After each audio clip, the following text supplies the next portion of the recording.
It's over in the pits. Hopefully he can get it together. He's there without his car. Hold your hands up there. Hold your hands up there. He qualified 9th from Georgia. It is Dustin Miles.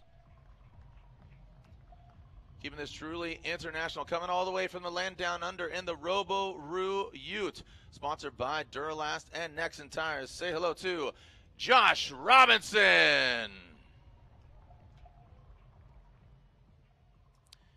All right, moving on down the line from La Costa. That is San Diego, California.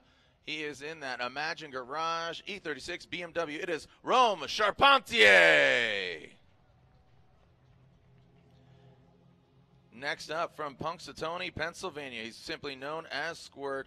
He is Troy Manners.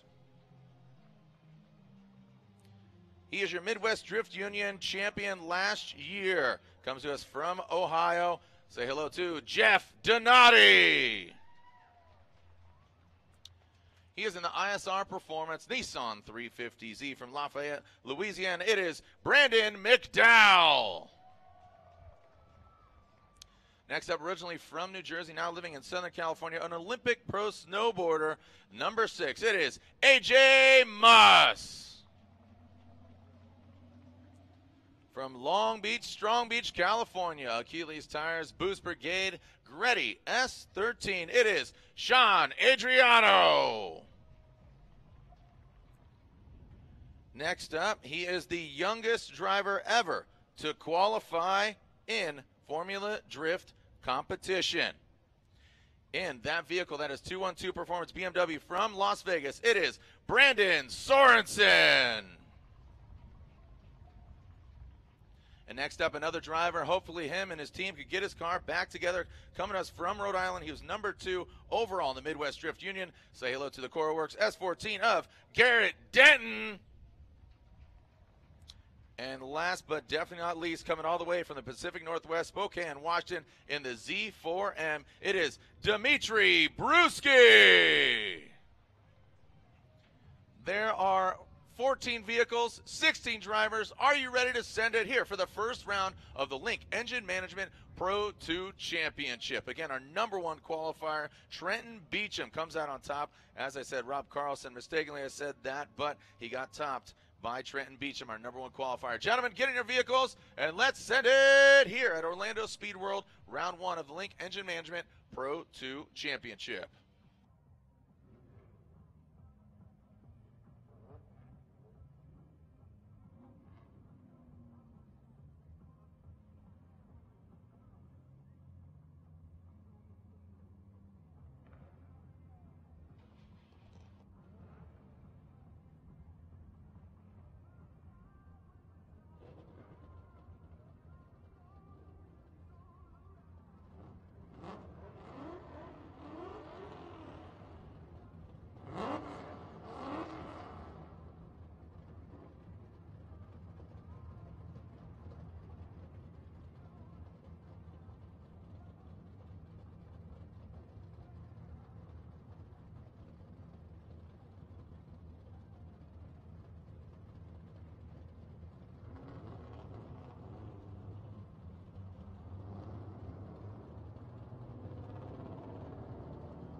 All right, the lines are freshly painted. The hash marks are there. And the cones are there. You can see our judges getting down there and making sure everything is up to snuff. Ryan, our drivers, our matchups, anything stand out to you? I mean, I guess we can go left to right, but, man, Trenton Beecham, A.J. Muss, number 1 and number 16. And A.J. Muss is definitely a fierce competitor, but number 1, Trenton Beecham coming all the way from Southern California. Yeah, just by the skin of his teeth there, A.J.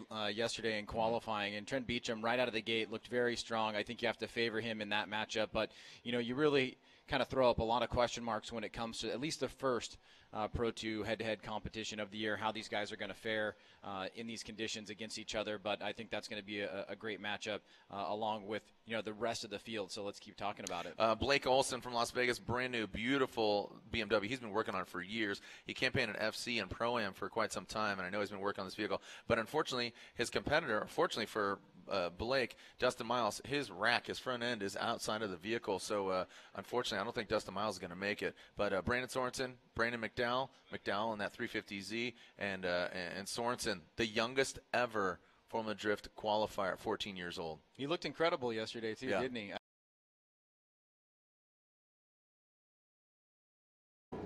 The great 8. Congratulations, Trenton Beecham. A good effort there. A great chase job there by A.J. Muss. But unfortunately, I believe that hit was kind of really, I'm without conversing with Ryan Lantagne, that the head shake, the nod is saying, yep, that's exactly what happened. So we are hearing that Dustin Miles is calling a competition timeout. He was to go against Blake Olson in the next battle, but as I talked about earlier, he had the front end out of his vehicle. So we'll advance on to Brandon Sorensen and Brandon McDowell.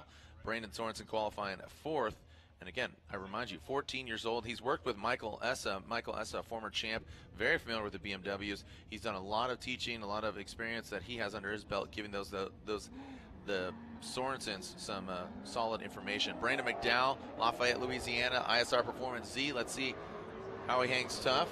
And it looks like they are continuing on through the course. Sorensen and McDowell. And it looks like that is a restart there. Whoa, wow. Okay, so McDowell coming to a halt as Sorensen. That was an initial restart, but Sorensen continued on through the course, and you can see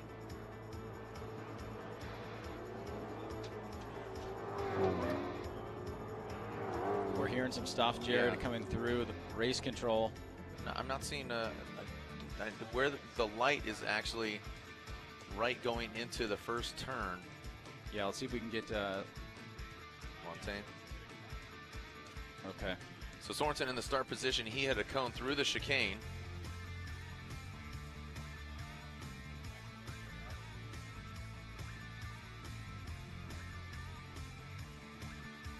All right, so let's take a look at Sorensen and McDowell's vehicles. A battle in our top 16. Not the second battle, but technically our third, but literally our second. So this was to be a restart as Sorensen hit a cone. Sorensen failed to see the restart light.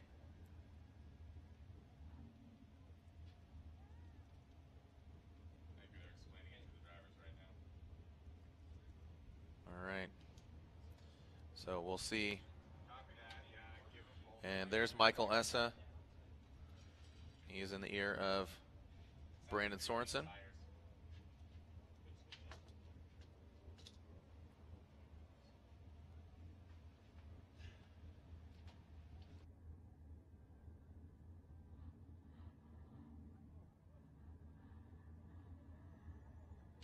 All right, so it looks like they are going to be both receiving tires or requesting tires.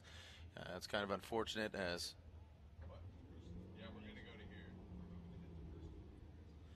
all right, so with Dustin Miles calling that competition timeout, Blake Olson, and now these guys requesting tires on their battle.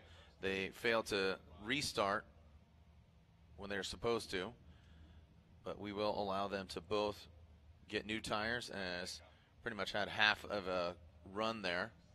I should say half of a run, a quarter of a battle, and you need every spare tread available to go against competition in this caliber of driving. So now Jonathan Hurst and Ula Yeager. Ula there in the Supra. Jonathan Hurst in that G37.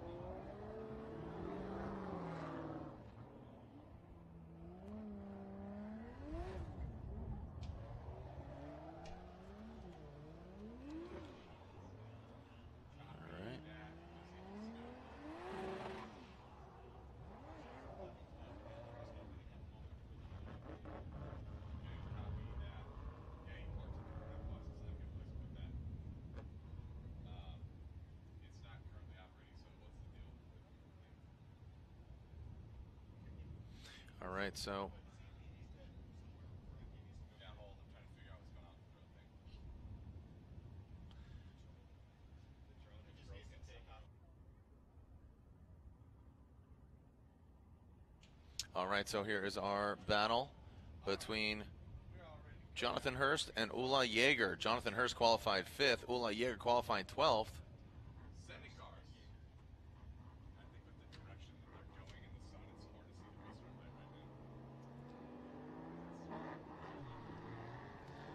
And looks like we got a clean start. Jonathan Hurst out front, Ulla Jaeger in that chase position.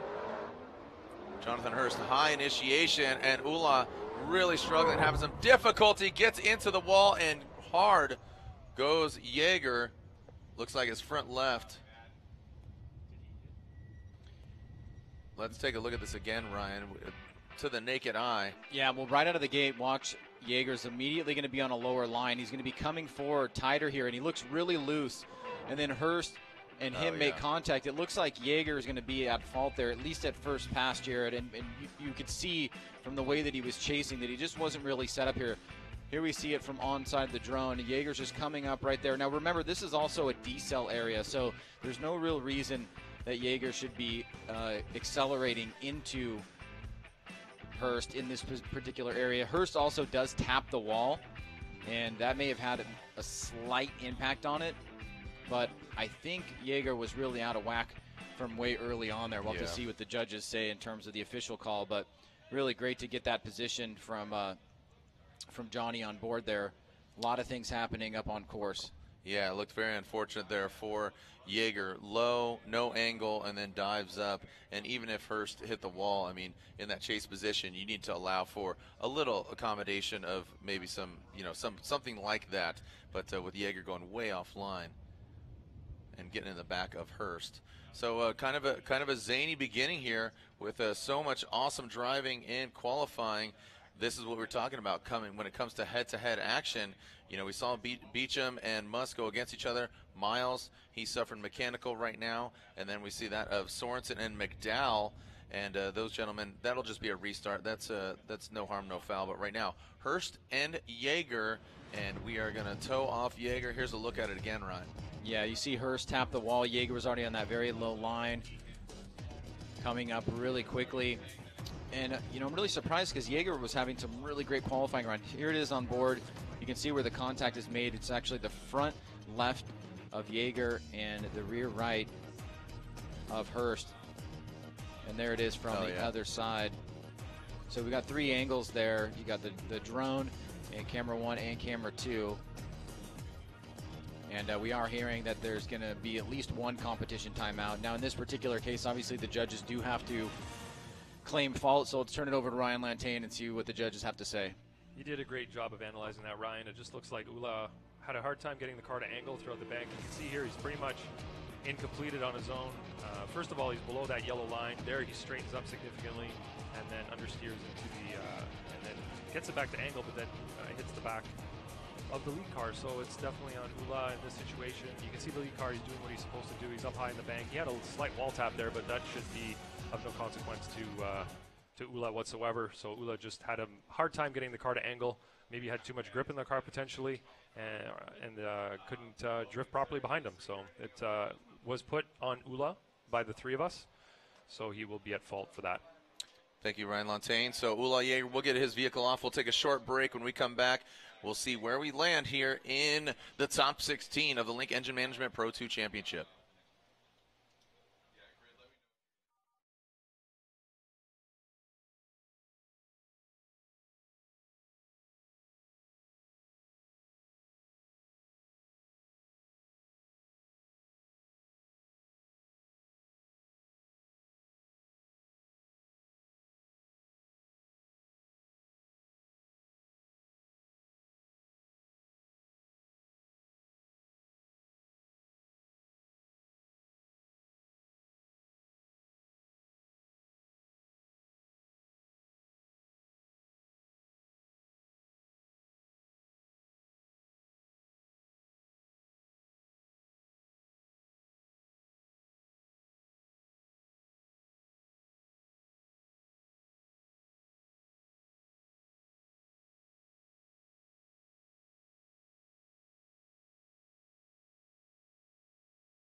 Welcome back as we are seeing Brandon Sorensen warming up his tires, and that means we are seeing Sorensen and McDowell. If you're just tuning in, this will be our second battle, collectively, pretty much, as these gentlemen had a restart but failed to start. So basically is null and void. This is the first time they will be doing battle. Sorensen will be leading. He qualified 4th compared to Brandon McDowell qualifying 13th. So the higher qualifying driver will lead in the first run. Sorensen, 212 performance. Drift line, Achilles tires, BMW. The ISI performance, 350Z of Brandon McDowell.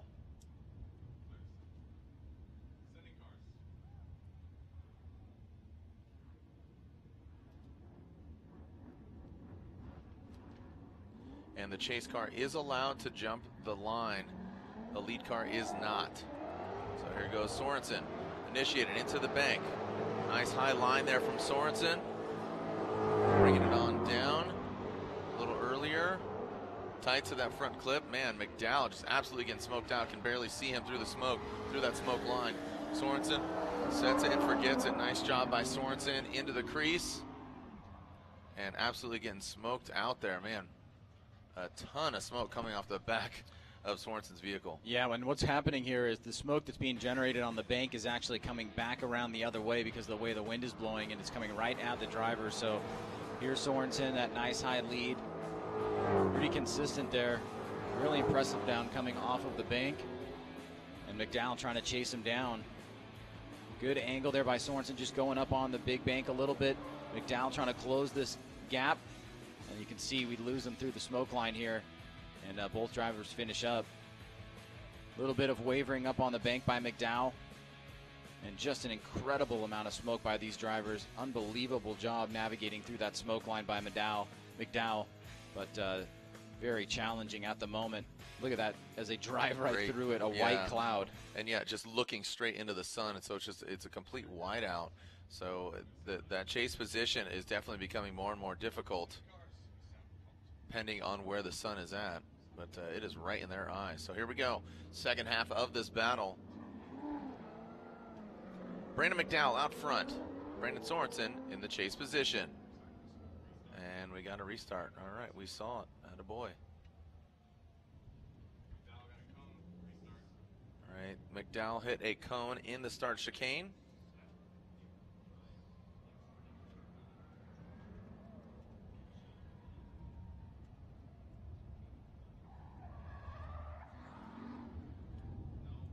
Getting back in their start positions. And here is McDowell and Sorensen once again.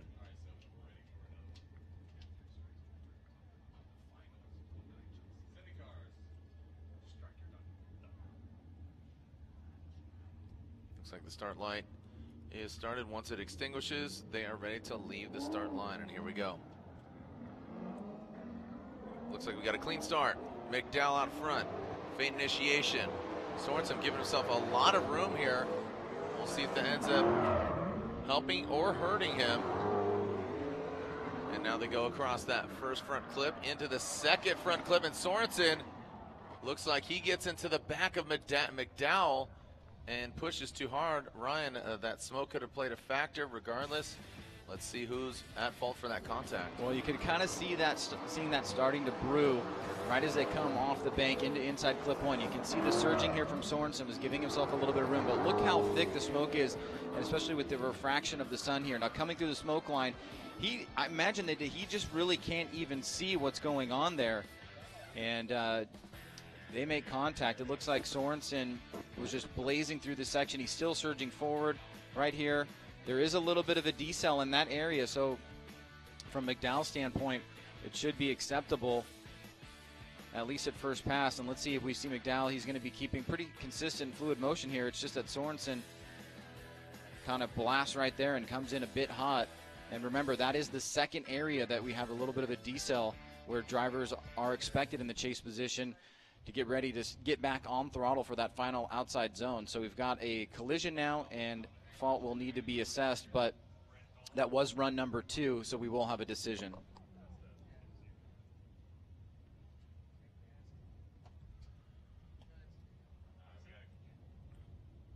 right, so as you said, Ryan, the second half of this battle.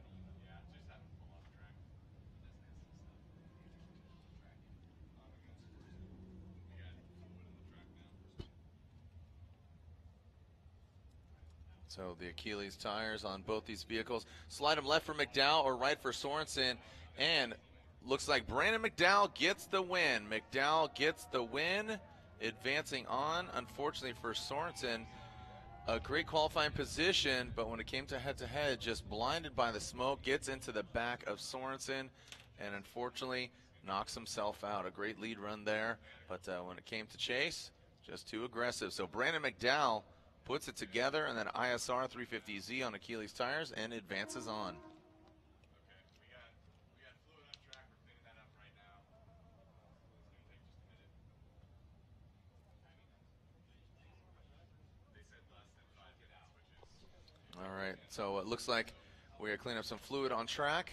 Another short little break, and we'll be back with some more battles. Only 2 drivers advance on. Remember, we have Ula Yeager, Jonathan Hurst. With Ula getting towed off, we'll be right back here with more drifting action.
All right, we are back, and it looks like Dustin Miles gets his car together. Dustin Miles and Blake Olson. So what I thought was going to happen was Dustin Miles going to be unfortunately not able to pull to the line, but here he is, and he's ready to shred. So Dustin Miles in that blue and pink S13. Blake Olson in the BMW. Blake Olson qualified 8th, Dustin Miles qualified 9th, so a fairly equally matched battle here, referencing the qualifying. So Blake Olson, a newcomer here to Formula Jet Pro 2 competition.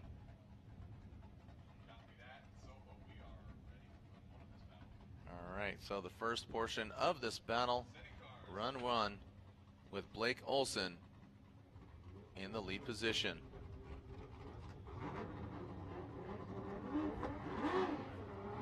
And away they go. Blake Olson out front.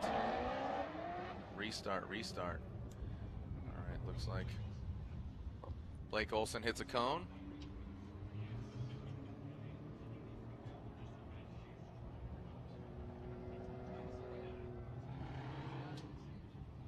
This is a restart here, Ryan. Blake Olson hits a cone. Dustin Miles making his way back to the start.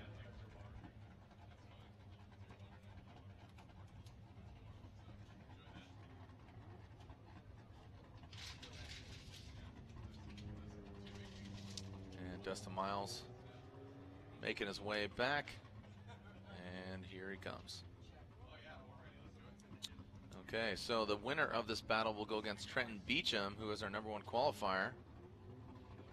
And here we go. Olsen and Miles. Initiating goes Blake Olsen, lights him up very quickly, separating himself from Miles. You can see Miles actually, he looks like he's gaining some ground into that front clip. Olsen pulling away about the 2nd or 3rd hash mark for Olsen, and Miles looks like he goes off course.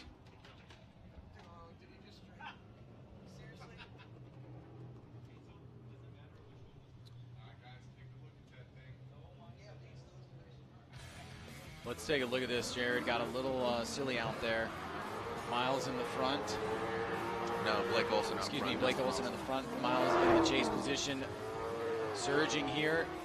Now coming through the power alley. And right here, he is going to lose and spin out. And then, oh man, does he straighten right before the finish line? If he does straighten before the finish line, that would be something similar to what we saw at Long Beach, where you have 2 independent zeros, because a zero or an incomplete in the chase means that the lead driver still needs to finish the run. And right, oh man, he's driving straight. I think that is very, very close to an incomplete, if not an incomplete. We won't know until after this battle, but I would just put it in your mind, whoever looks better on this run is probably going to get the win if that was 2 independent incompletes.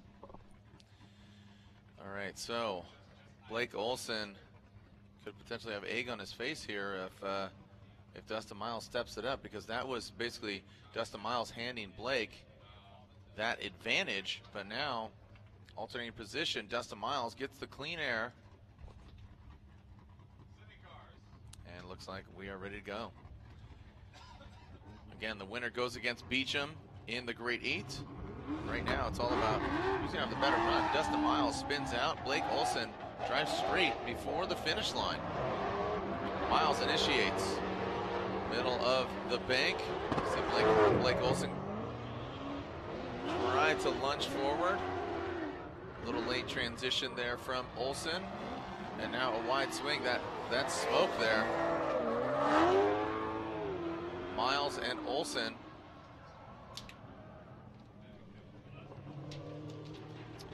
So Miles in the lead this time. Let's assume, just for sake of argument here, that it's 2 incompletes on that first run. Miles on a lower line below. And you can see in the chase position, Blake Olsen. that Olsen right there kind of flubs that entrance into that outside zone. So we still see an assortment of mistakes from both drivers. Nothing super standout, but Olsen making that pretty sizable mistake right before outside zone 2. So now we turn it over to the judges for their call. All right, the judges.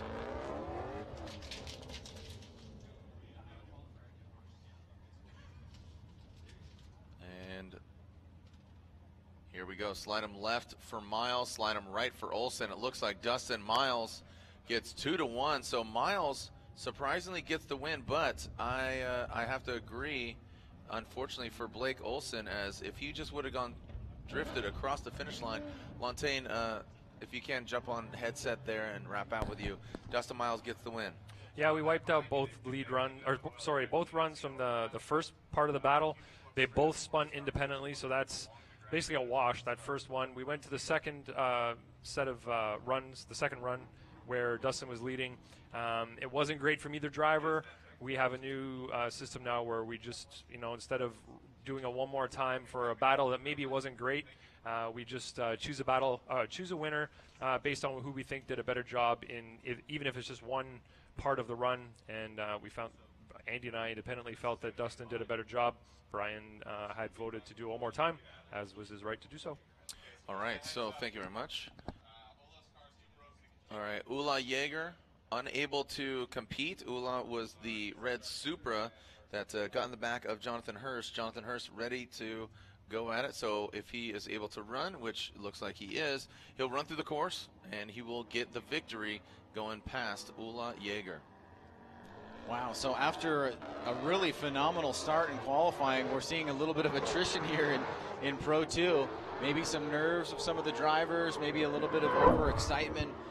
Who knows, but we are definitely seeing some battles here where drivers, and you also have to think, I think the conditions are going to play a little bit of role here. Yesterday at this time, you know, when we were, or excuse me, yesterday when we were in qualifying, we were heading into dusk, and Right. we've got the wind blowing back towards the second outside zone. It's really difficult to see for the chase drivers. I can only imagine what that's got to be like. But Hurst, he will move on into the grade 8. And there you have it. Jonathan Hurst will move on into the grade 8. Hurst will go against McDowell, and Dustin Miles against Trent Beecham. Next up, Rob Carlson versus Troy Manners. Rob Carlson, our number 2 qualifier, coming all the way from Punxsutawney, Pennsylvania, Troy Squirt Manners.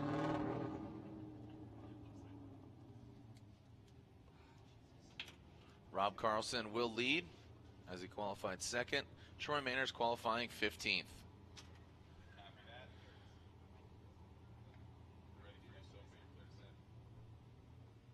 Both these guys in S14 setups. Let's see what we got here from Carlson and Manners. No cones. What? Rob Carlson initiates.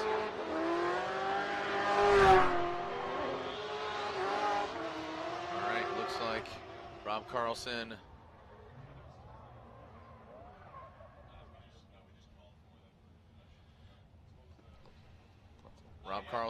hit a cone. It's shaky, boys.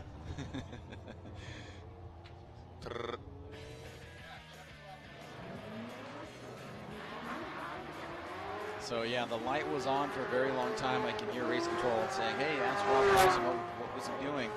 I can only imagine that the sun in their eyes might be what's getting their attention. But those lights are very, very bright LEDs. Are not difficult to see. But you know, these are race car drivers. They're focused on the task at hand. But yeah, now they're going to want to change tires, and you know, it's one of those. All right, so Manners and Carlson will get fresh tires. And we will, so Carlson.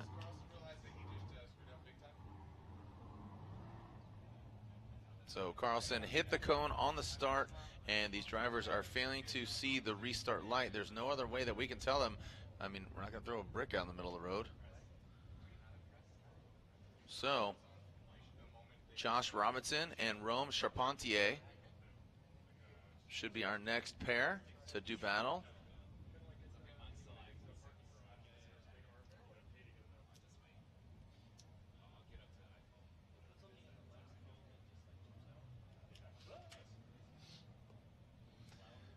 As we are now halfway through our top 16 bracket.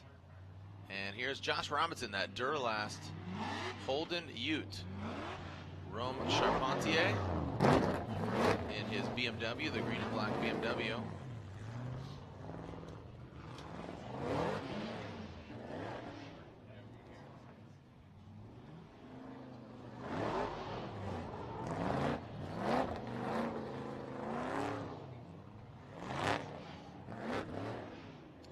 All right, warm up their tires.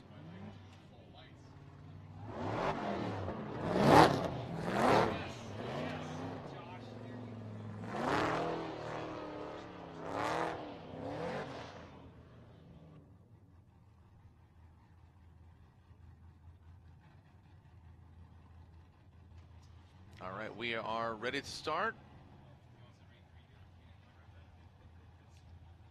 Ready to start this battle here.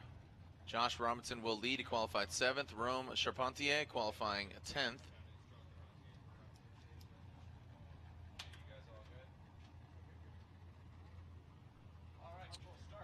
Josh Robinson on Nexen tires. Rome Charpentier on Achilles tires.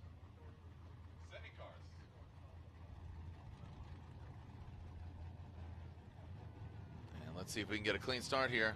Get a full pull. Robo-Roo, side. The Holden looks like we got a solid start here. And Robinson makes it work. Car very settled there on the bank. Nice job as Rome. Quite a few car lengths back. Let's see if he can gain some ground. Maybe playing it safe, strategy. As Robinson places the truck bed of that Ute right across the back line. Well done. We got a full pull. Well done, Robinson and Charpentier. All right, boys. So nice initiation here by Robinson. You can see he starts to pull, but he's doing a great job because he's still nice and high on the bank. Charpentier trying to close him down, coming through that smoke line.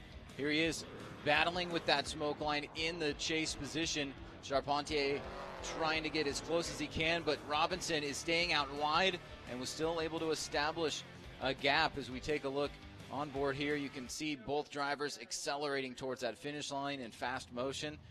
But Johnny able to capture some great shots there with the racing drone. And now we'll switch things up as Charpentier will take the lead against Robinson. Rome Charpentier will now lead with Josh Robinson giving chase.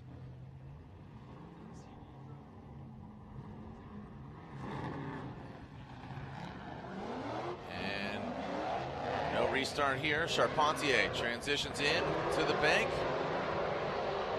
You can see Josh trying to move forward here, cutting through the smoke past that first front clip. Like you said, Ryan, that sun, the combination. Oh, Rome going way off course. Rome going off course, and looked like Josh followed him as well. Let's take a look at this again. Again, that combination of the sun and the smoke really playing a role, but take a look with Rome in the lead position. Yeah, and I think it was really good on Robinson to make sure that he didn't plow into Charpentier coming through the smoke light on the transition right through here, because Charpentier has a hold up for a little bit of a second. He still had decent flow, but then he was pushing hard, and Robinson followed him up onto that big bank. So the lead driver does have that responsibility. Here you can see coming through the smoke cloud, Robinson picking him up in the pocket, but then going off of course as he was trying to follow the line of Charpentier out front. So both runs in the books now. A couple mistakes back and forth. Robinson with a nice lead. And it's all in the judges' hands. Was the, did Rome lead him off? Did Josh, was there enough separation there where Josh went off independently?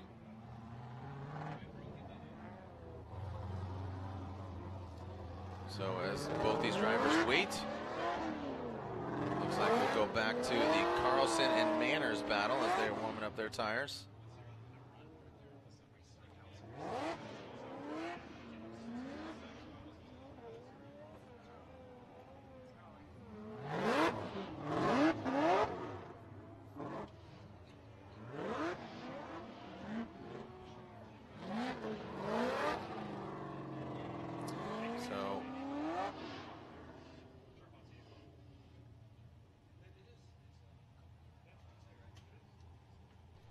So a little bit of back and forth here in the booth, waiting for the call from the judges.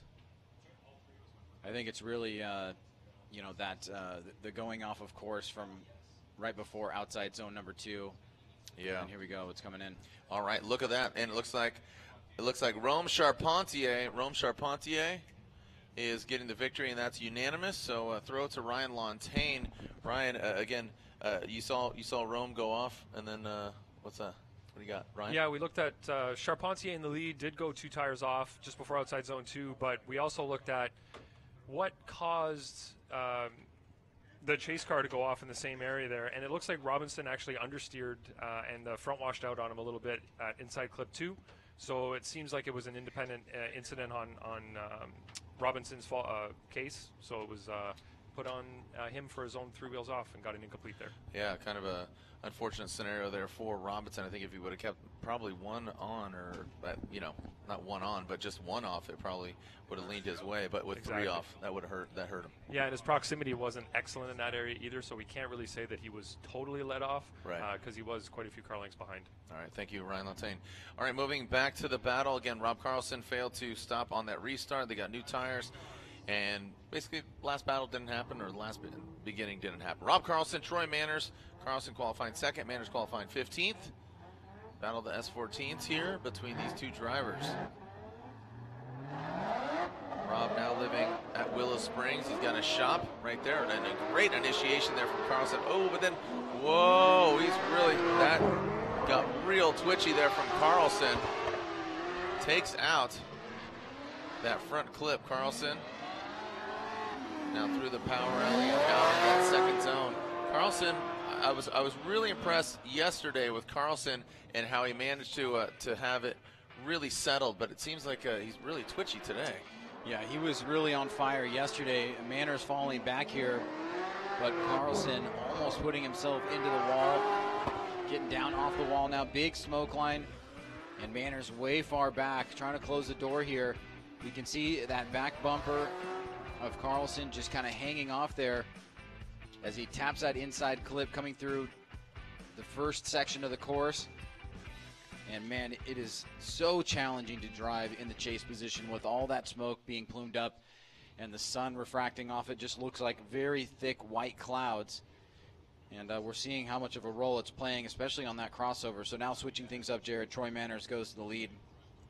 Rob Carlson will chase him down. All right.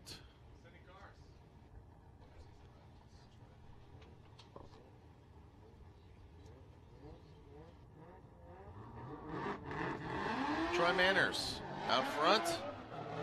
Carlson in the chase position. Manners initiates a slow trickle there. Whoa, Carlson! Fortunately, Rob Carlson saves it, but Troy Manners with kind of an awkward initiation. Troy Manners has to finish.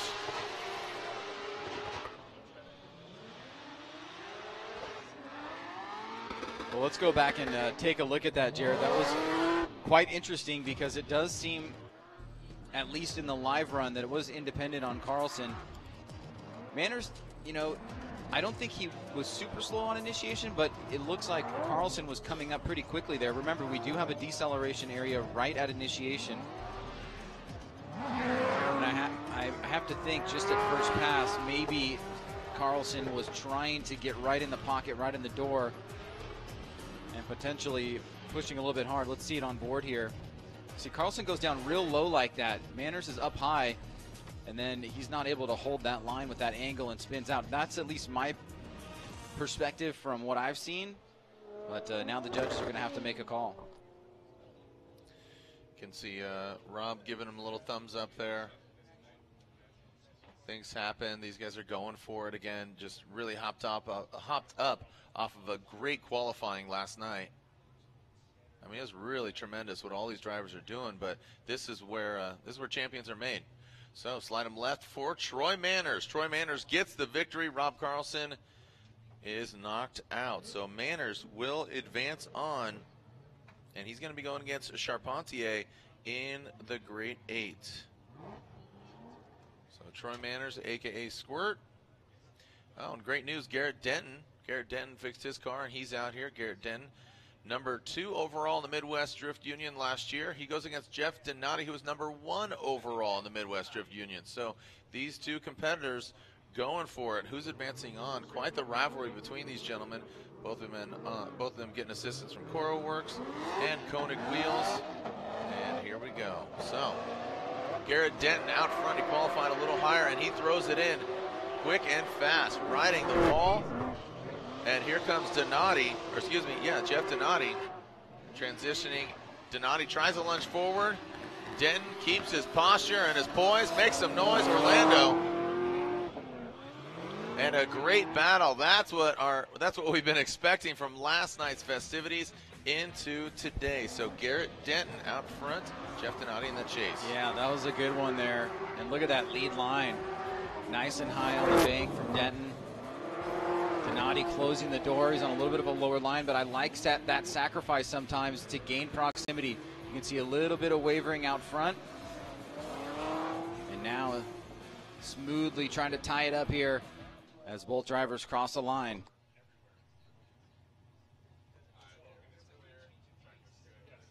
Let's alternate positions here as Jeff Donati on his Achilles tires. Garrett Denton on Nexon. Who's going to come out on top? This is a rivalry from the Midwest. Playing out right here in Orlando. Donati initiating. Dropping a little bit lower, not as much angle as we saw from Denton. And now bringing it into that first front clip. Good try. Oh, Doctor, look at that. As Denton keeps his composure. That could have got a lot hairier as Denton, you saw him having to brake, and that threw him off his line. Donati did go to the outside line, but still some great execution there from both the drivers. Let's take a look at it again, Ryan. So getting a good bit of driving here from both drivers. Donati in the lead position. Denton eyeing him up here, trying to stay as close to the line as he can, but great proximity. Loving the way the drivers navigate. And look at Denton through the smoke line, right in the pocket there. Donati shooting out wide, saying, hey, come catch me. He's on a real deep line here and really showing some great skill towards the end. Love that battle, a good back and forth battle from both drivers. Some high points and some high marks for both drivers in both runs, which is a great way to have a battle. And I love this right here through the smoke line. Boom, right in the pocket, puts it to angle. And even when they made little mistakes, it was because they were trying to gain in some other area. And if you have to make a sacrifice, that's what you need to do. And Andy says it one more time. Slide him right for Denton. And Brian says one more time. So they're going at it again. A good battle between these gentlemen. So they are going at it again. It was 2-1. That is a one more time between these drivers.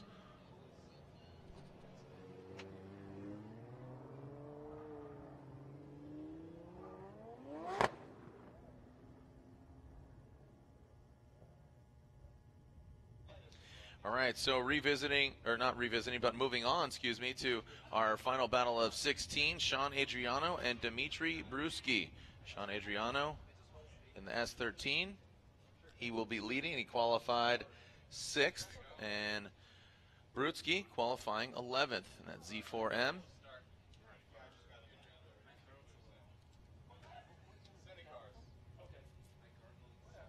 And here we go, that ISC suspension BMW on Achilles tires. Both these guys on Achilles tires. And Adriano out front. Looks like we got a clean start. Initiating. Oh, and it looks like Bruschi's kind of having some trouble there. Working his car up high. And Adriano passed that front clip. Bruschi cutting through the smoke now.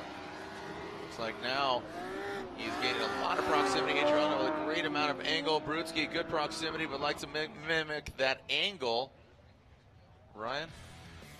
Well, yeah, as you said, Jared, Bruschi had that correction on the bank, so that was pretty noticeable. But you can tell he's got a very quick car. Adriano nice and high on the bank, consistent line. Here comes Bruschi trying to close the door. Literally, Bruschi disappearing through the smoke line here. Now coming forward. Here he is trying to match that angle, but Adriano holding him off here. Bruschi better through this section of the course and really tightening it up there, just on a slightly tighter line towards the end. But that mistake in the chase position where he nearly came to zero axis from the front wheels, certainly going to hurt his chances here. He's going to really need to throw down a solid, clean lead run and let Adriano work for it in the chase position. Remember, we'll go back to the one more time battle between Garrett Denton and Jeff Donati. That rivalry making its way from the Midwest, Rhode Island and Ohio, and now here in Orlando. But right now, Adriano will chase down Dimitri Bruschi from Spokane, Washington. Adriano coming all the way from California. And Bruschi out front. And Bruschi ripping out front. Oh, and Bruschi goes hard into the wall. Bruschi. Oh boy. Wow, that was a hard hit. Let's make sure he is okay. We're seeing his hands move, so that's a good sign. And a massive hit from Bruschi, and Adriano does not need to complete the course. But he did zero out before He did Bruschi. zero out before Bruschi hit the wall.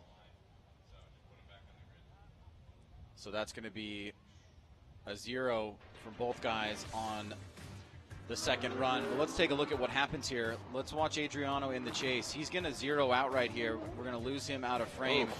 But then we see Brudski just tap the wall and destroy the front end. So Adriano was driving straight for a significant period of time, and that would be an incomplete. Here's the incomplete right here from Adriano, and then up off into the left side of the screen, you can see Brudski hit the wall and just destroy the front left half of his vehicle, especially that left wheel, which came completely off. Yeah, front left wheel is back there up on the wall. The right wheels, there you go, round of applause. He is okay, he's outside of his car. But so grateful that he's okay. But Ryan, walk us through real quick just some of the process here when looking at what I think is 2 incompletes on that second run. Yeah, you're absolutely right. Sean incompleted first. Just after initiation, you see he straightened up. And then Brudski in the lead, of course, is incompleted by hitting the wall and coming to a stop where he is now. So we revert back to the first run, or the first battle, sorry. And first run of the battle was, I voted for Sean Adriano because I think he did a better job. It looked like Brudski in the chase had a couple of issues in the chase position where he straightened up almost fully, had a couple of corrections. He did manage to finish strong through outside zone 2, but definitely had a couple of mistakes earlier on. And Sean did a good job in the lead position, so I chose Sean for that reason in the lead. And that's we're going to see what the other 2 judges chose right now. all right, thank you, Ryan Latain. It looks like all of them said Sean Adriano. Sean Adriano, it will advance on. And Dmitry Brudski, unfortunately, suffering a large hit. So not only did he lose, but the car, the work begins now. Hopefully we'll see Dmitry Brudski in Atlanta for round 2 of the Link Engine Management Pro 2 Championship. But Adriano advances on. One more battle left in the top 16. Jeff Donati and Garrett Denton when we return.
And there you see Dmitry Brudski getting towed off. As Ryan, next battle will be the revisiting of Garrett Denton and Jeff Donati. This rivalry from Midwest playing out here in Orlando. Ryan already in the Grade 8. Trenton Beecham, #1 qualifier. He will be going against Dustin Miles the first battle. And then we have that of Brandon McDowell going against Jonathan Hurst. And then on this side, we have that of Troy Manners going against Rome Charpentier. And then the winner of Denton and Donati will be going against Sean Adriano. So 7 drivers already in the Grade 8. 1 more to join them, Denton or Donati. We'll find out. A little cleanup there on aisle 1, and we will continue action here at the Link Engine Management Pro 2 Championship.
All right, welcome back. We are seeing Denton and Donati, both GDs. We got Garrett Denton and Jeff Donati for this one more time battle. We saw a good battle so far on their first one. Who's going to bring it now? And here we go. All right, Garrett Denton out front. He qualified 3rd. Donati qualifying 14th. Oh, and Denton, he did such a good job on his first run, but now falling down quite a bit on that bank, allowing Donati to gain that ground. And Denton, now looks like he found that outside zone properly. Donati back quite a bit. So as I thought Denton really shined on his first run, and his lead on his on the first battle kind of falls off here. Yeah, and if you watch Donati in the chase position, he recognizes that Denton is making a mistake. He adjusts his line to get down. That way he doesn't lose too much proximity, but as the lead driver, he has a responsibility to run a chaseable lead, and he does have that mistake there. Donati's still not able to close down the gap that was established a little bit towards the end. He's able to. So both drivers, I think, will have a few things to work on here in run number 2, and now we're seeing Donati go off course. And is somebody calling a competition timeout? Denton is calling a competition timeout. All right, so it seems that with Denton calling the comp timeout, that very well could mean that he was having an issue, hence the falling down the bank on that first outer zone. So we will move on to the first battle of the Grade 8 and then go back to rounding out the second half of the Denton and Donati battle. But now Miles, who who, you know, he wasn't, remember, if you can recall in driver introduction, his vehicle was not there. Now he's back. He went through Blake Olson, Trenton Beecham. He had his battle with AJ Muss. He came out on top. So Beecham and Miles for our first battle of the Great Eight. Now Miles, who qualified 9th, Beecham qualified 1st. Trenton Beecham seeming like the guy to beat right now. Making his way over here to the start line. Miles. And looks like both these drivers ready to send it. And here we go. Beecham in the black and camel Mustang, Dustin Miles in the blue and pink S13. Beecham rocketing out of the start. Big initiation there for Beecham. Miles looks like mimicking the angle, not as high as Beecham. Remember, you want to lead the run as if is your qualifying run or close to perfect. Beecham goes up on the bank a little bit with that back right tire. Beecham hammering down, but Ryan, watch the car, the attitude of it lifts up. Yeah, you can see Beecham gets a good jump on Miles. Miles at kind of a late initiation there. I want to see exactly where he initiated. He was able to close the door on the bank. And Beecham coming through that center section. Here comes Miles trying to close the door. Beecham locks in nicely to this outside zone. Miles a little bit shallower angle here. And there you can see the position on board, just a slightly tighter line there for Miles on that outside zone number 2. Switching things up now. Miles goes to the lead. Beecham to chase him down. Dustin Miles will now lead with Beecham in the chase.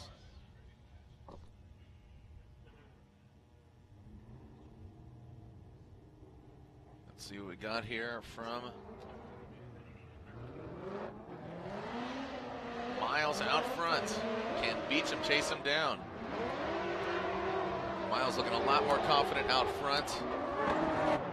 A lot higher on the bank. Not as high as Beecham was. Lead versus lead, chase versus chase. Ryan, you always do a good job of reminding the fans of that. And looks like both of them kind of touching off. Dipping that back right toe in the water. Well, Miles gets a pretty good jump here, but Beecham does not want to let him run away. A little bit of wavering there from Miles, but keeping that speed, moving forward into that first inside clip. Now transitioning back around. Nice job by Miles hitting that inside clip. Here comes Beecham, keeping the pressure on, driving through the smoke line, trying to close a door here, and a great way to end the run with that final impression for the judges as both drivers come across the finish line. All right, Miles and Beecham slide him left for Miles or right for Trenton Beecham. Trenton Beecham gets the victory. Again, our number 1 qualifier continues on into the Final Four. So regardless, he is guaranteed a podium finish here in Orlando on the first round of the Link Engine Management Pro 2 Championship. I know that Garrett Denton, I talked to him during the halftime break, and again, we'll go back to him, but he was having engine issues. He said, I think it was between 3rd and 4th, it was breaking up quite a bit. So I just didn't have the right tune on it. That's tough. Yeah, a lot of challenges here, especially, I mean, I think there'll be a lot of takeaways after this first Pro 2 round. I think it started off extremely strong, but what we're seeing is a lot of stuff happen from last night to today, the preparation. And we know things change. The game gets real when you get into head-to-head competition, and you just never know what's going to happen. So our second battle of the Great Eight underway here, Jared. And here we go, Jonathan Hurst. Jonathan Hurst against Brandon McDowell. Jonathan Hurst out front in that G37. Look at Jonathan Hurst really riding the wall. What do you got there, Ryan? As, again, Jonathan Hurst out front. Gets into that outside zone and brings it on home. All right. So Hurst, again, a very consistent lead run. He's done really well here. McDowell closing the door, surging forward, has to pull back a little bit. You can see the difference in the line on the big bank. But McDowell looks like he's got the speed, and he comes through the smoke line aggressively here, not afraid to surge forward and try to get right in the pocket. But Hurst is just running through the course with great line and angle, finishing up strong there. And we're just seeing a lot of consistency from him, Jared, and that is such a key factor. Reliability, consistency, and being successful in this sport. So McDowell will now take the lead as Jonathan Hurst will chase him down, trying to be one of our second driver moving on into the Final Four. All right, let's see Brandon McDowell. He made his way through Brandon Sorensen, Jonathan Hurst. I wouldn't say taking out Ula Yeager, but almost got taken out by Ula Yeager. But now McDowell out front.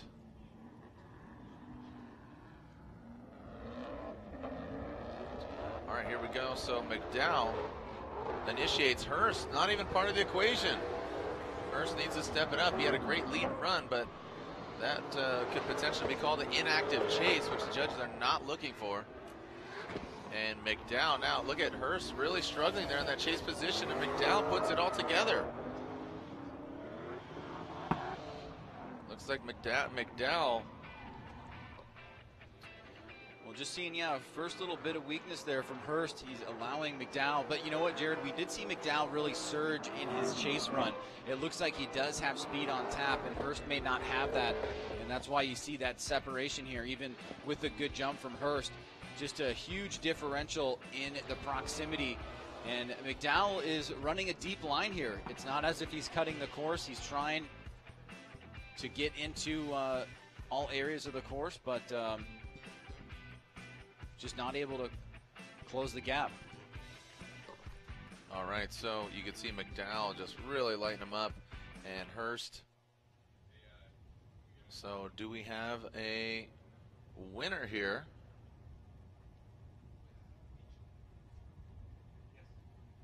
Do we have a victor? Hurst and McDowell. McDowell qualified 13th. Hurst, who had a really good qualifying position yesterday, 5th, given how many drivers? Nearly 40. Here we go. Jonathan Hurst, and Ryan says one more time. Andy says McDowell, and Brian says one more time. So it is a one more time battle between these guys. All right, so one more time battle between McDowell and Hurst, but we are getting an update. You can see only one car at the start line. That's because, unfortunately, Garrett Denton is broken and unable to get out here and compete against Jeff Donati. That means Jeff Donati, this is his little victory lap over Garrett Denton. So Jeff Donati, this is his bye run, and he will advance on to go against Sean Adriano. All right, let's ride. POV with Jeff Donati. As Donati, again, this is his bye run. This is a good opportunity for him to get a feel for the course once again. And put it together. So he's feeling the comfort there. Yeah, bummer for Denton. Tough break there after what looked to be a weekend sizing up real well for him. But Donati will be the victor here and moving on into the Final Four. Okay, so there is Donati. He will move on. Now we move on to, because Beecham's in the Final Four, as I said, he is guaranteed a podium. He qualified number 1. Third place is dictated by the highest qualifying driver, and with him qualifying number 1, nobody could beat him out. So if he loses in the Final Four, he's guaranteed at minimum 3rd place, but obviously he wants to get a lot higher than that. So we move on to another battle in the Grade 8, Troy Manners versus Rome Charpentier. Rome will lead as he qualified 10th. And Charpentier, or excuse me, Manor qualified 15th. So Charpentier leading that black and green BMW. Troy Manners giving chase in his S14.5. Here comes Rome. Let's see how he initiates. Quickly and fast. Wow, look at that. Ripping around the track. Tight to that first front clip. Manners cuts through the smoke. Not as much smoke coming off Charpentier's car, which would favor Troy Manners, but it seems that he's kicking back there a little bit. Kept the same amount of distance between him and Rome. Let's take a look at Charpentier. Both drivers come down the front straight pretty close to each other, but Charpentier gets a great jump. He's nice and high on the bank. Manners, having to play catch-up here, chooses to go to that lower line to try to gain proximity on the tighter radius, but not really able to close the door. And you can see Charpentier is actually running a pretty decent line here. He's not trying to run away. He's just got a quicker car and got a better jump. So switching things up now. Saw this similar scenario in one of our previous runs where the driver just looked like he had a overall quicker car, and in the second run it was very noticeable in the lead position. So let's switch things up here with Manners taking the lead against Charpentier. Manners will lead Charpentier, give and chase. Second half of this battle.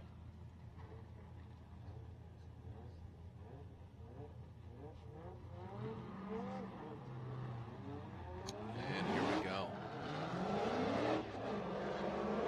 Manners initiates, oh buddy, and Manners, he's in that lead position. He has the reins, and with him on initiation kind of shutting it down, looks like Manners' weekend could be done. He's dropping bumpers, snapping bumpers, and again, on initiation, unfortunately for Manners, looked like it was all over before it began, right? Well, let's get a look at the initiation. A real big deceleration there, and looks like he was not really all even drifting past the initiation point. You can see tapping that inside clip. There's a huge gap established here, but I'd love to go back to that initiation and kind of see if we can get a sense of what happened there. Yeah, you can see he kind of straightens out, then he has to reinitiate, and a lot of times the judges will call an incomplete for that. So that was a good catch there by the racing drone, and we will now pass it over to the judges for the final result. See a lot of bits and bobs there from Troy Manners' vehicle hanging off. And slide him left for Troy Manners, or right for Rome Charpentier. Gets the victory. Rome Charpentier from San Diego, California will get the win and advance on. Congratulations to Rome.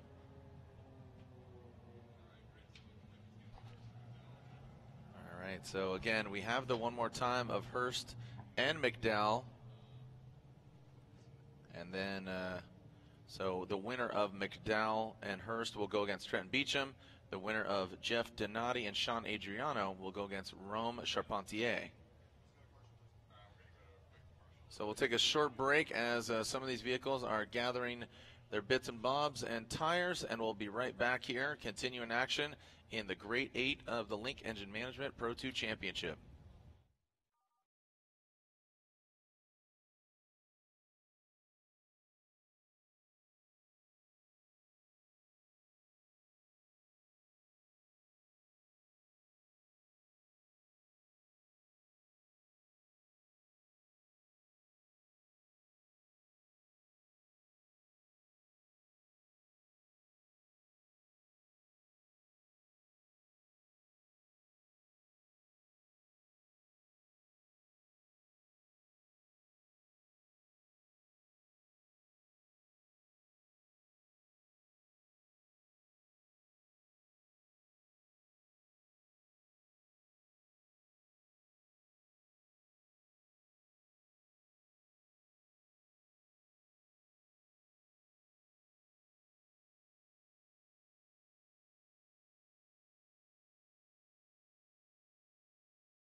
Welcome back as we are seeing, looks like McDowell and Hurst. This is the one more time battle. We've been bouncing all around here, Ryan, just between one more times and restarts and tires.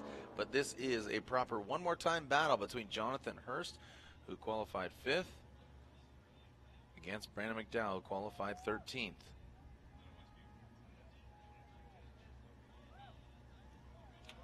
Jonathan Hurst will lead.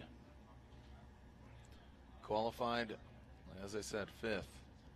The Dynasty G37. ISR Performance 350Z.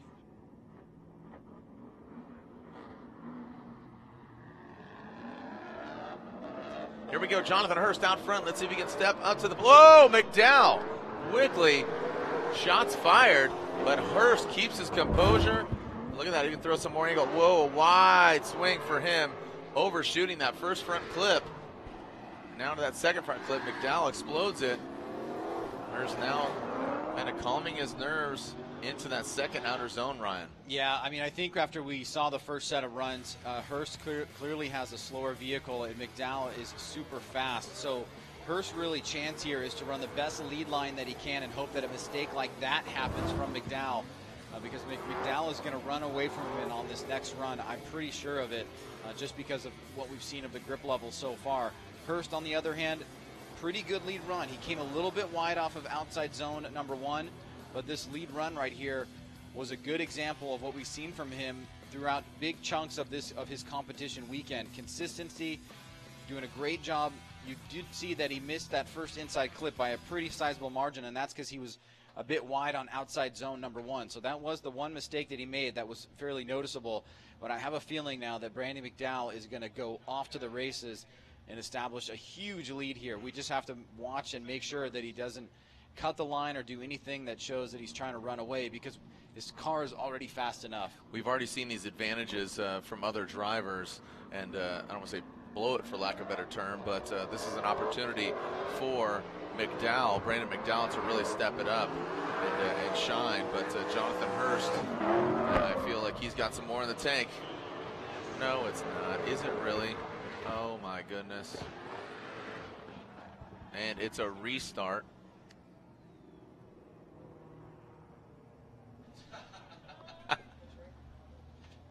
Ryan, that was a restart. Wonderful. Yeah. Oh boy. Yeah. Yeah, so McDowell failed to see it was a restart, and they ripped through the half of it. I think they should just go. I think they should go too. I think they should just go. Let's start a chant. No tire change. Right. No tire change. No tire change. Send it. You can do it, baby. I mean, they got enough for a full pull. Yeah, no problem. All right, so talking to Jonathan Hurst there, talking to McDowell.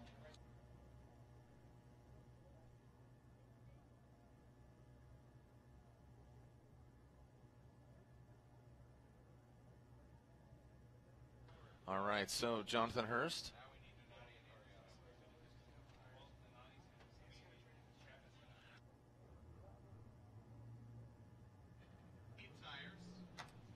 Okay, so as much as we'd love to see them go at it and go shred, we'd love to see them stop for the light. All right, so what's that? We'd love to see them stop for the light. Yeah, we'd love to see them stop for the light. I think that's more of a priority. But we will take a short break, because next up we'll see Jeff Donati and Sean Adriano. We'll take a short break. When we come back, we will see Donati and Adriano.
Robbie Nishida here with the JE Pistons Tech Talk. I am here at Kelsey Rolling's pit. All right, so our very first lap out, we initiated, had a really sick high line on the bank, but about 3/4 of the way through the bank, my power steering just completely cut out, was gone, and it smacked me into the wall pretty hard. Moved the frame rail, it needs a frame machine.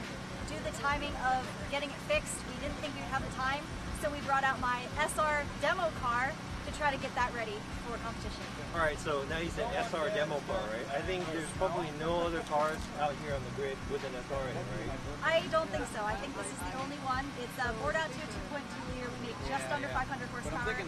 So it's a pretty torquey, peppy SR, but it's definitely not competitive with the cars out here. So we're hopefully just going to get a good qualifying run and get us in the show. But like I said, it still has turbo lag. It's only got just under 500 horsepower, whereas this has 700. We also have just a Z32 transmission. It's got a stock differential in it. I mean, the whole stock at the front of the car is stock. So it's very different. And no practice either.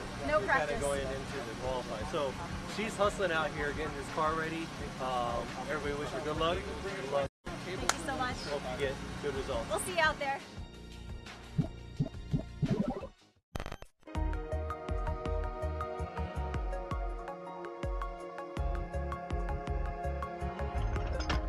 The coolest look we've ever had for this car, perhaps for any of our drift cars. It looks like something I've never seen before, so it really matches our team, so I think it's a match made in heaven.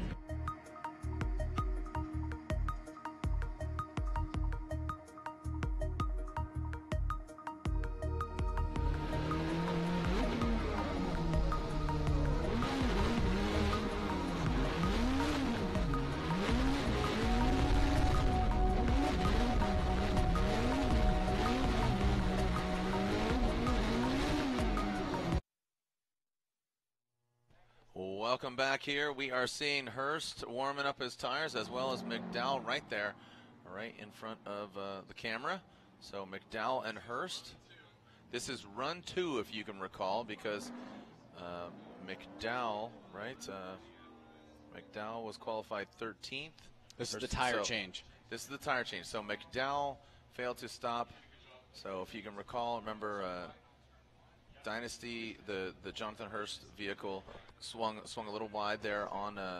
He went wide at outside zone 1, wide inside and outside zone 1, and overshooting inside clip number 1. But pretty good run overall. McDowell dove in at the beginning, had to back off. He was on a lower line. Yep. We'll show that again if we need to, but let's take a look at what happened here in round number 2. Yeah, so this is the second half of this battle between Hurst and McDowell. The winner advancing on into the Final Four. This is the second half of the battle in the Grade 8 of McDowell and Hurst. The winner going against Beecham in the Final Four. McDowell out front. Hurst in the chase position. Wow, McDowell rockets out. And it looks like it is a clean start. But look at that, even with that horsepower difference, as you said, Ryan, Hurst is still hanging in there. McDowell keeps it tight to that front clip.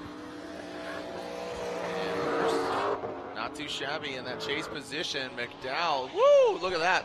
Looks like exchanging some rubber, got some contact there. Well, this was a much better job by Hurst the second time around. Notice he loses him a bit at the beginning, but he closes it really well. And we weren't seeing that grip difference on this second run that we saw in the first one more time battle. Now remember, Hurst did have that pretty good lead, minus being a bit wide at outside zone 1 coming into inside clip 1. But this time around, he's able to close the door fairly well, and as they drive past their smoke line, he's going to make contact with McDowell. I mean, look at that right there. That has got to be so difficult as a chase driver, really driving from muscle memory. And then right here, let's see if we catch it. He's closing, boom. And bloop. A little bunny hop through the finish line, and there it is. Yeah, there's the hate tap. No love tap here. That's a hate tap. So Hurst and McDowell getting into it. All right, and looks like we do have a verdict here. Again, Hurst qualifying 5th. McDowell qualifying 13th. Slide him right for Jonathan Hurst getting the victory. Hurst in that G37, a solid chase job there. Lontaine, if you would, elaborate, again, digesting both those runs even after that the tire change. As you've both been saying, Hurst has been doing a great job in the lead position of being really consistent and running the high line. This is something that I was really, really adamant about in the drivers' meeting, telling them to run a solid lead run. That will put them in a great position through the whole battle. And Hurst has been taking that to heart, running that high line through outside zone 1, trying to get close to the clips. He did make a mistake in his lead on this in this particular battle where he missed inside clip 1, but overall did an excellent job. Whereas in the chase position, McDowell was not able to put it together in the chase so cleanly. When you change positions, McDowell didn't do a great job in outside zone 1. He was pretty low there. Was off a little bit in outside zone 2 as well. So it seems like in the end, Hurst came out the winner there, did better in both positions. Thank you so much. So if you can see on the start line, man, look at this. Donati getting another fast pass. I mean, he had to work for it against Denton on the one more time, but then Denton breaks, and now he was to go against Sean Adriano. But from what we understand, in the pit, Sean Adriano is having a transmission issue, so Jeff Donati will get a bye run. So there you go. So Jeff Donati, this is his bye run, advancing on into the Final Four. So Donati will go against Rome Charpentier on the other side of the bracket. Rounds out this bye run. So Ryan, again, Jeff Donati, he'll go against Rome Charpentier, that black and green BMW. And then on the previous side, Trenton Beecham, #1 qualifier, will be going against Jonathan Hurst on the other side. I have to imagine that we're going to be waiting for Hurst at least for a moment or two, because he just got done with that previous battle and he's going to want to change tires. So, but he is the next battle up against Trenton Beecham, who's had a phenomenal event so far and a well-deserved place in the Final Four. So as you said, Jared, the Final Four is set, and we'll see if we can get some information from race control. It looks like we are going to go take a commercial break real quick. All right, so we'll take a short break. When we come back, more battles as the sun's setting here at Orlando Speed World.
Welcome back. As you can see, we have a clear track right now. We are getting updates from the pits that Jonathan Hurst might be a little short on rims and tires, so I believe he's thrashing right now to get his proper equipment. Lantain, Pro 2, yesterday to today. To be honest, quite a bit of a contrast. We saw some amazing driving yesterday, but right now, when push comes to shove, head-to-head battles, what's kind of going through your head, as well as what do we have laid out here? Yeah, yesterday qualifying was pretty strong. We saw everybody putting on a pretty dominant, I guess, presentation, let's say, from in each driving. I'm sorry, I got a little distracted there. Each qualifying run was very solid, I'm trying to say. Now today, we're seeing a little bit less. Take over, Jared. Yeah, I think that some people just made a lot more noise than the others, and the drivers that rose to the occasion were the top 16. But now, when they go to head-to-head action, it's unfortunate, because that's where the win needs to come. Needs to come abreast and needs to rise to the occasion. And a lot of these drivers, are maybe not so familiar with the variety of builds and what's going on there, Ryan. Yeah, well, we are hearing that Jonathan Hurst actually is having to borrow wheels and tires from another team so that he could make it out to the Final Four, and that gives you, a really cool insight to some of the camaraderie between teams, but also, in just trying to manage resources and how things, can go when you get deeper in a competition, and maybe you don't have everything that you need right there when you need it, and sometimes you got to, ask a friend. So definitely seeing some interesting stuff in that sense. But what this Pro 2 class, I think, has shown us so far as we await the Final Four is really strong performances in qualifying, and, some areas where we can, do a little bit better in the head-to-head action. But I think the driving is really strong, from some of the seasons past. This looks like it's going to be the best, in my opinion, Pro 2 championship season that we've seen since its inception, and it's been growing every single year. It's great to see 35 drivers in the mix, and we've seen some incredible driving. I think we have a lot more to come this year. Lantain, Jonathan Hurst, and Trenton Beecham. They're our first battle. It looks like Trenton Beecham, who's trying to make this a perfect event. He is guaranteed a podium. We have been very surprised with what Trenton has been able to put together this weekend. Not that he wasn't doing well last year, but his consistency wasn't there. This year, he's able to put the car up on the wall every single run. He's doing a great job of listening to what we're telling all the drivers in the drivers meeting, and that's been a bit of a challenge over the last few years.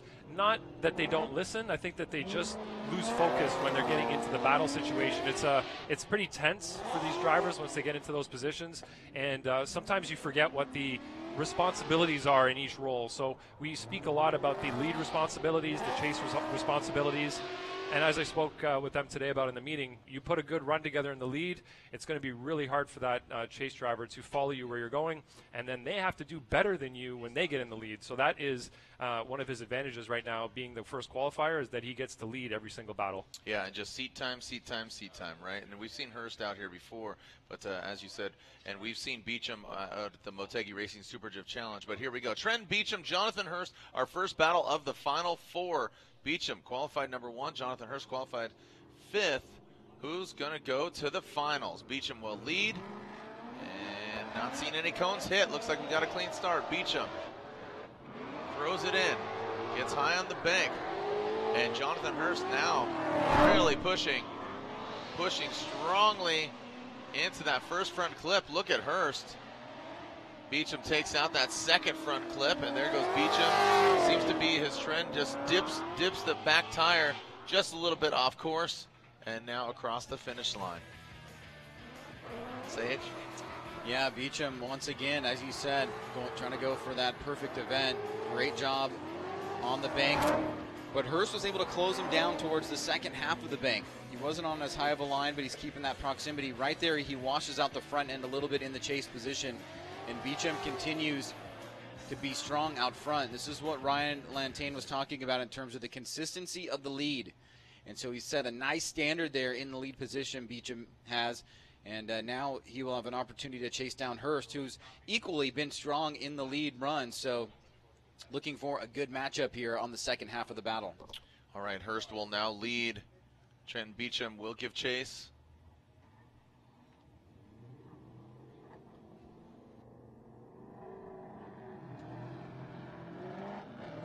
And a clean start, no cones hit. Looks like Beecham kind of maybe giving himself a little bit of room here. And Hurst pulling away. Beecham might catch him down here in this transition.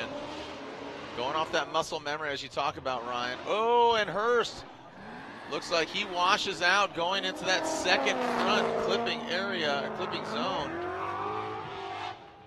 And Beecham going for it.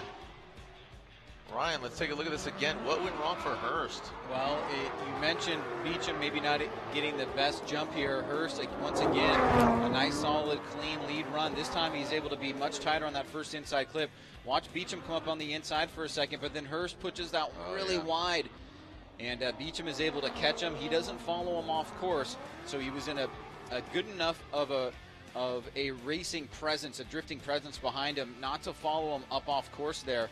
He was actually able to get right in the pocket and keep that proximity on. So we see that mistake from Hurst, and now let's go to the judges' scorecards. Slide him left for Hurst or right for Trenton Beecham. Trenton Beecham gets the win.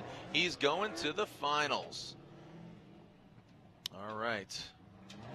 Well, yeah, and Hurst will guarantee himself for third. Thank you, Ryan Lantain. I was just doing the math there myself. I know you judges sometimes make a lot more noise than you expect. Inside joke there. All right, so Jonathan Hurst is guaranteed third place as Trenton Beecham is going to the finals. The question is, who is he going against? Will it be Jeff Donati or Rome Charpentier? Can Beecham take it all the way to the top? Rome Charpentier will lead. He qualified 10th. Jeff Donati qualified 14th. Donati coming from Ohio. Rome Charpentier from La Costa, California in San Diego County. Here we go. Rome out front. That sun could potentially play a factor, but now they're in the shade. Rome Charpentier. Very solid. You can see just locked and loaded up there on the bank. And now the smoke, not so much of a factor, but look at Rome. Just put it right there on the rail. Nice job by Charpentier. Yeah, without that glare hitting the sun directly, it really does have and make a big difference. But Charpentier, in my mind, phenomenal in the lead position. He goes nice and high on the bank, brings it down off with nice consistency into that first inside clip. Donati trying to close the door here, but Charpentier sticks it out wide to that last outside zone. Here comes Donati closing the door, and right there, nearly door to door through the finish line. But Charpentier, once again, as Ryan Lantain mentioned, going out and laying down a clean and solid lead run. So mixing things up here, Jeff Donati now going to the lead position. All right, so Rome Charpentier, his Formula Drift Pro 2 debut. Jeff Donati out front. We got a clean start. Who's going against Beecham in the finals? Donati or Charpentier? Donati, good angle. You can see him, but look at Charpentier just inching closer and closer to Donati. And now Donati, look at, he finds that groove. Charpentier mimicking that angle. Great job there in the final four. That's what we're looking for, ladies and gentlemen. Ryan, let's look at it again. Well, Charpentier had it where the scale was shifting towards him from right about here till right about here, and then he gets lost in the smoke line. He falls back. Now he's playing catch up. Donati out front connects that second inside clip and that second outside zone, and Charpentier is left trying to chase him down. This is through that inside clip, and he gets lost in the smoke a little bit. You can see he's not very close until right about here. Now we see him in the shot. He's starting to close that door, and it shows you, Jared, just how important that center section is. And so both drivers going back and forth here in the final four. Slide him left for Donati, right for Charpentier gets the win. Rome Charpentier gets the win. He is going to the finals. Hat tip to Jeff Donati, a great execution there. But right now, the finals are set. Trenton Beecham and Rome Charpentier are in the finals here of round 1 of the Link Engine Management Pro 2 Championship. And right now, we will throw it to our little privateer profile.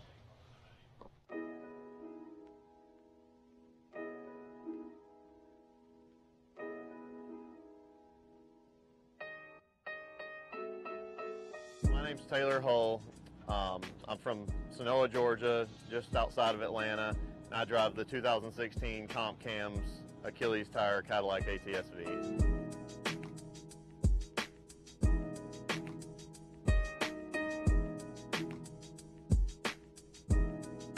So 2018 was a pretty wild ride for us. We brought on a new sponsor in Comp Cams. They provided a lot of different products with their company and some of their subsidiaries, and then it kind of went crazy from there. We started trying to go to Long Beach, obviously, which was round 1. Ended up missing that event due to some mechanical failures because of the engine builder that we chose. So had a lot of issues with the assembly of the engine, and unfortunately we just didn't make Long Beach, didn't make it in time. So went to Orlando, and we were super pumped, super high on, you know, everything that we had developed, the engine package, the power that it was going to make, and unfortunately we had another mechanical failure there.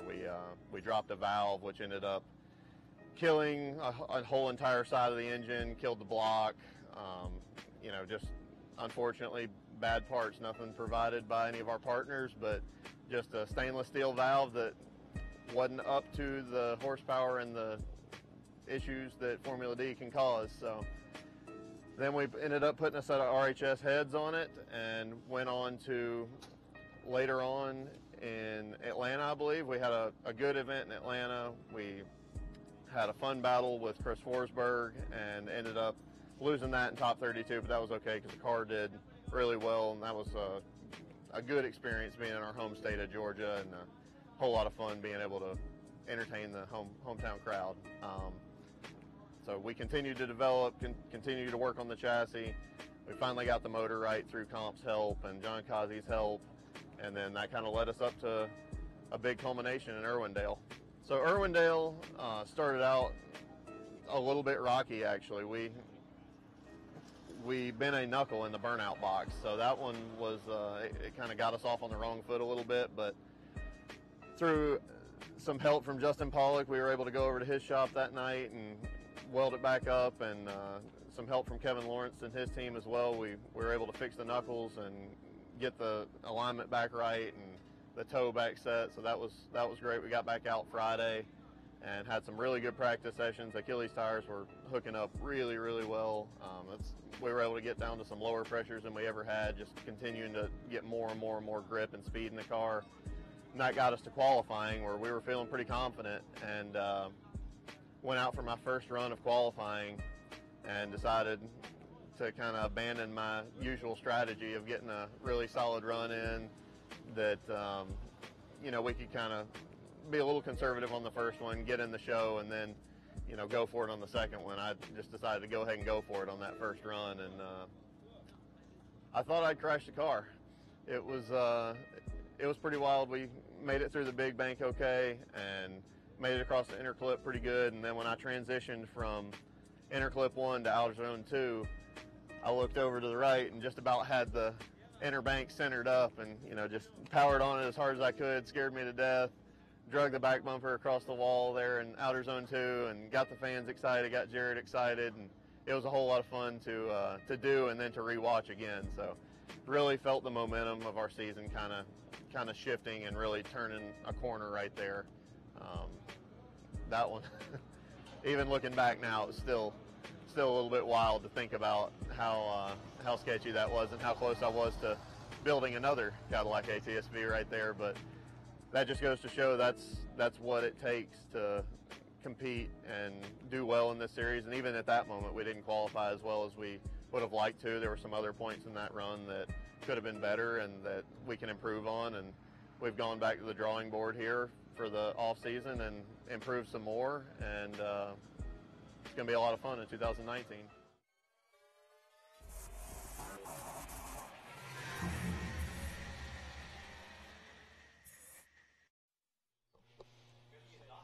Well, nice little piece there by Taylor, with Taylor Hull.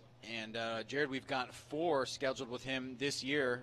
First one there talking about his 2018 season up until Irwindale, and we'll hear more about the remainder of how, or the beginning of the 2019 season goes as we move into New Jersey, where the next episode will air. You can also see this on all of our social media channels starting tomorrow. So Taylor Hull really giving us some insight into his program over the course of many, many months.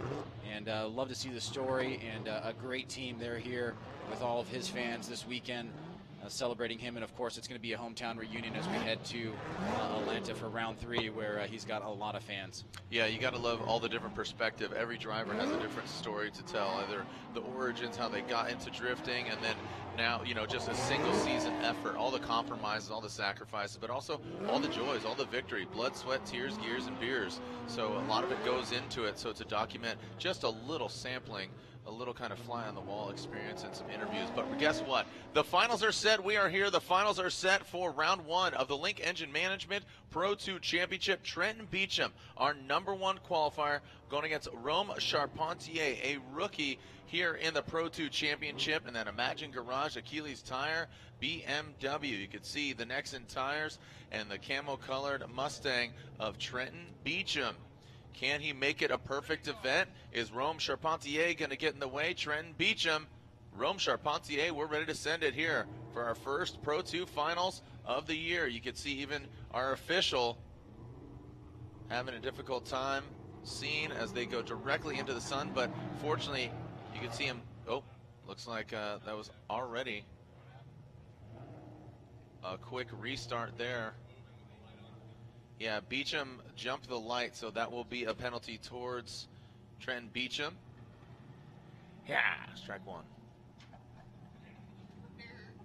Yeah.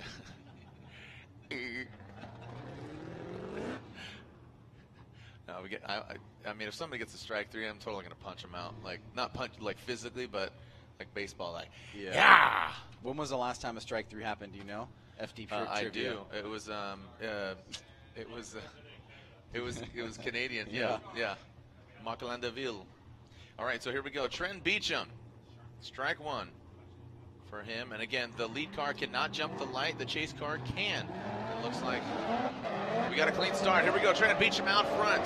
Rome Charpentier in that chase position. Beecham high on the bank. Charpentier way down there. Trenton Beecham just needs to act as if he's not even there. It looks like Rome really getting thrown off there. But Beecham continues pace through the course.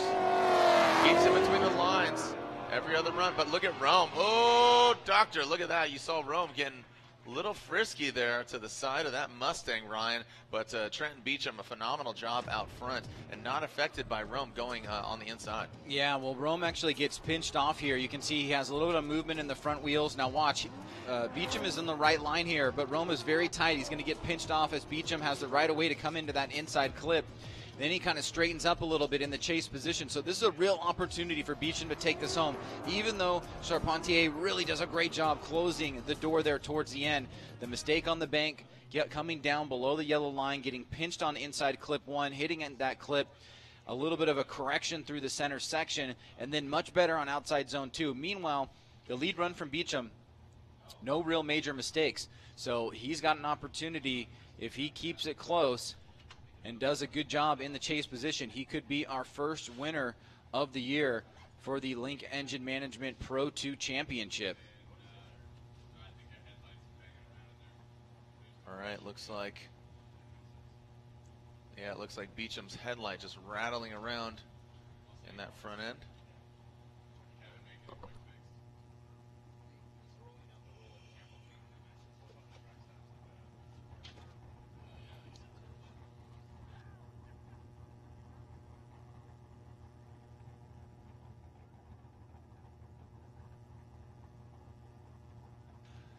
And Rome Charpentier waiting patiently. He will lead the second half of this battle. Where are my Trenton Beecham fans at? I know they're out there.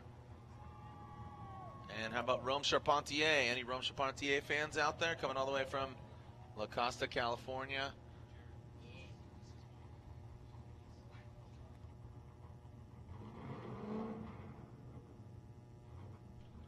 right, here we go. Rome Charpentier will lead. And we are clear to send what could be the final battle of today. Remember, tomorrow, Pro Championship, and we are clear to send. Send it, fellas. Rome Charpentier, Trent Beecham. And Trent did this last time. He gave himself a bit of room. Is this going to work for Charpentier? Charpentier working his way up. Looks like Trent taking a bit of a lower line. Now coming in on the inside, you saw a quick little correction there from Charpentier. Is that going to pay off? Shred that back bumper as he flirts with the skirt there of the track. Ryan. I think it's going to come down to the battle of the chases here, because Charpentier's lead run is not too shabby, and in my mind, pretty equivalent to Beecham. So I think the chase run is going to be evaluated very closely here, and who did better, because I think Charpentier, with the exception of hitting that cone on outside zone 2 and going up on the bank a little bit, he really didn't have too many mistakes in the lead position. Beecham gave him plenty of room and was not able to close the door towards the end there. So we'll see what the judges think. You know, Charpentier in his chase did have that straightening in the middle section of the course. He also got pinched off on that first inside clip. He was also down below the line on the bank. So you can make the argument that Beecham won the battle of the chases with those mistakes.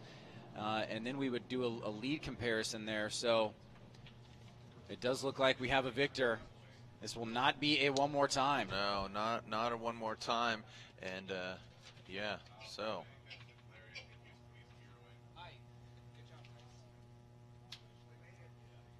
All right.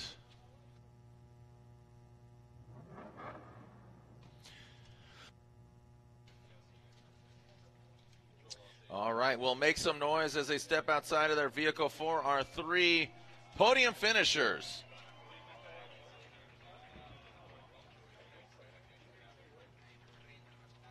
And it looks like they step out. 3rd place here at round 1 of the Link Engine Management Pro 2 Championship. Make some noise for him from Paducah, Kentucky, Jonathan Hurst. And your winner here at round 1 of the Link Engine Management Pro 2 Championship. This is AutoZone Scorch presented by Black Magic. And again, the Link Engine Management Pro 2 Championship continues on in Atlanta in just a few weeks. Who's going to come out on top? Regardless, the winner here at Orlando Speed World is from California. Trent Beecham is your winner. Trent Beecham on his Nexen tires, Roush Performance Ford Mustang, gets the win here in Orlando. That means 2nd place goes to the Achilles Tires Voodoo Ride BMW of Rome Charpentier from La Costa, San Diego, California. Trent Beecham, Rome Charpentier, and Jonathan Hurst. There is your 1, 2, and 3. We will see you over at the podium, or we'll see you tomorrow, or we'll see you online for our top 32 tomorrow for round 2 of the Formula Drift Black Magic Pro Championship. AJ, get those beers on ice. Thank you so much for joining us out here. Ryan, anything to add? Just really excited to see you guys tomorrow, and there is the times for pro competition starting off in the top 32. We've qualified, and now the main part is headed up here tomorrow, Saturday, Jared, as we finish up the round 2 of the Black Magic Formula Drift Championship. AutoZone Scorch presented by Black Magic, round 2 of the Formula Drift Black Magic Pro Championship. I'm Jared Dean on behalf of Ryan Sage, our judges, and our whole staff. We'll see you online, or we'll see you another time. Send it, Formula Drift Nation.